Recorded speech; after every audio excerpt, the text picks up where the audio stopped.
അപ്പൊ ഇന്ന് നമ്മൾ കളിക്കാൻ പോകുന്നത് എന്താണ്?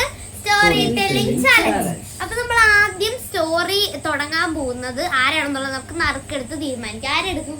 അച്ഛനെടുത്തോ? ഓക്കെ. ആരുടെ പേരാ? ഒരെണ്ണം എടുത്തിട്ടുണ്ട്. സൗമ്യൻ. എവിടെ? സൗമ്യൻ അപ്പത്തില്ല. ഇത് വായിക്കാൻ പറ്റില്ല. സൗമ്യൻ എന്ന അച്ഛന് കണ്ടടാ. അച്ഛൻ തുടങ്ങിയോ? അതാ ഇങ്ങനെ ഓർഡറിൽ ഇനി പോവാ. ഇങ്ങനെ ഇങ്ങനെ പറ പറ. വല്ല കാര്യം അച്ഛൻ എടുത്തപ്പോ തന്നെ അച്ഛൻ എന്നെ കിട്ടി. തുടങ്ങും. പണ്ട് പണ്ട് പണ്ട് ഒരു രാജാവ് ഉണ്ടായിരുന്നു. ആ രാജാവിന് 3 മക്കളുണ്ടായിരുന്നു. ഞാൻ പറയണം.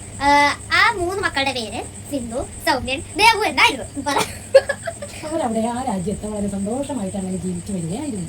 ഒരു സെൻസ് കൂടെ പറ. ആ നാൾ അങ്ങനെ ഒരു ദിവസമാണ് അവിടെ വലിയൊരു പ്രളയം ഉണ്ടായത്.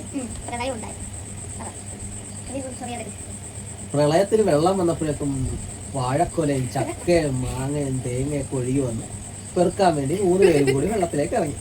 അപ്പോഴേക്കും സിന്ധു ആദ്യം പറഞ്ഞു ഞാൻ ചക്ക പെറുക്കാം, കാരണം ഞാൻ ചക്ക കൊതിച്ചാണ്. അപ്പോൾ സൗമ്യ പറഞ്ഞു തേങ്ങ പെറുക്കാം, ദേവ് പറഞ്ഞു മാങ്ങ പെറുക്കാം. അങ്ങനെ ഒഴുകിപ്പോയ എല്ലാ ചക്കകളും മാങ്ങകളും തേങ്ങകളും എടുത്ത് അവർ കയറ്റിക്കൊണ്ടുവന്ന് മാങ്ങ അച്ചാറിട്ട് ചക്ക വേവിച്ച് തേങ്ങ പൊടിച്ച് കറി ഉണ്ടാക്കി. അങ്ങനെ അത് എല്ലാം പോയതെല്ലാം നഷ്ടപ്പെട്ടു പോയതെല്ലാം തിരിച്ചെടുത്തു. അങ്ങനെ അവർ വളരെ വലിയ സമ്പന്നരായി മാറി. ഒരു കച്ചവടമൊക്കെ നടത്തി ഒരുപാട് കാശുണ്ടാക്കി. മറ്റുള്ളവരൊക്കെ ആ സമയത്ത് രക്ഷപ്പെടാൻ ജീവൻ രക്ഷിക്കാൻ വേണ്ടിയിട്ട് മറ്റു സ്ഥലങ്ങളിലേക്ക് പ്രയാണം ചെയ്തപ്പോൾ ഇവർ 3 പേരും കഠിനമായി ജോലി ചെയ്തു. ആ ചക്കയും മാങ്ങയൊക്കെ വിൽക്കുകയും അച്ചാറൊക്കെ ഉണ്ടാക്കി വിൽക്കുകയൊക്കെ ചെയ്തു വളരെ കാശുണ്ടാക്കി. പക്ഷെ അതവരുടെ വെറും തോന്നലുകളായിരുന്നു. കാരണം എല്ലാവരും പ്രളയത്തിൽ ഒഴിച്ചു പോയില്ല, അവർ മാത്രം ജീവനം ഉണ്ടായിരുന്നുള്ളൂ. അതുകൊണ്ട് അവരുടെ സാധനം മേടിക്കാൻ ആരും ഉണ്ടായിരുന്നില്ല. എന്നിരുന്നാലും മറ്റുള്ളവരെല്ലാവരും മരിച്ചു പോയെങ്കിലും ഇവർ മുഴുവൻ ജീവൻ അവിടെ ഇരുന്നല്ലോ. വലിയ കാര്യമല്ലേ? കഥയല്ലല്ലോ, കഥ പറ. നാട്ടിലെ ആരും ജീവിച്ചിരിപ്പില്ലെങ്കിലും വേറെ രാജ്യങ്ങളിൽ നാട്ടിലൊക്കെ ആൾക്കാരുണ്ടായിരുന്നല്ലോ. ആ നാടുകളിലേക്ക് സാധനങ്ങൾ എത്തിച്ചാണ് അവർ സമ്പന്നരായത്.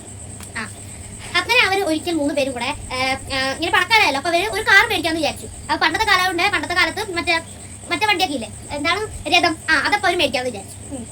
പക്ഷെ അവര് സിന്ധുവിന്റെ രഥത്തിനോട് വലിയ താല്പര്യമില്ലായിരുന്നു. പണ്ടത്തെ മോഡൽ കാറ് വാങ്ങിയാൽ മതി എന്ന് പറയും. അങ്ങനെ പണ്ടത്തെ മോഡൽ കാറ്, അതായത് ഒരു എന്താണ് പറയുന്ന മോഡൽ കാറിന്റെ പേര്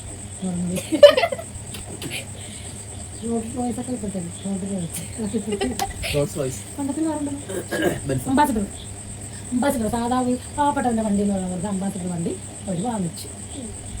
അപ്പോഴാണ് അവര് സത്യം മനസ്സിലാക്കുന്നത്. ഇവർ ഉറക്കത്തിൽ സ്വപ്നം കണ്ടതായിരുന്നു, അതല്ലാതെ ഇങ്ങനെയൊന്നും സംഭവിച്ചതല്ലായിരുന്നു എന്ന് മനസ്സിലാകുന്നു. അങ്ങനെ കഥ അവിടെ പരിപൂർണമാവുന്നു. അപ്പൊ ഇത്രയുള്ള വീഡിയോ. ബൈ.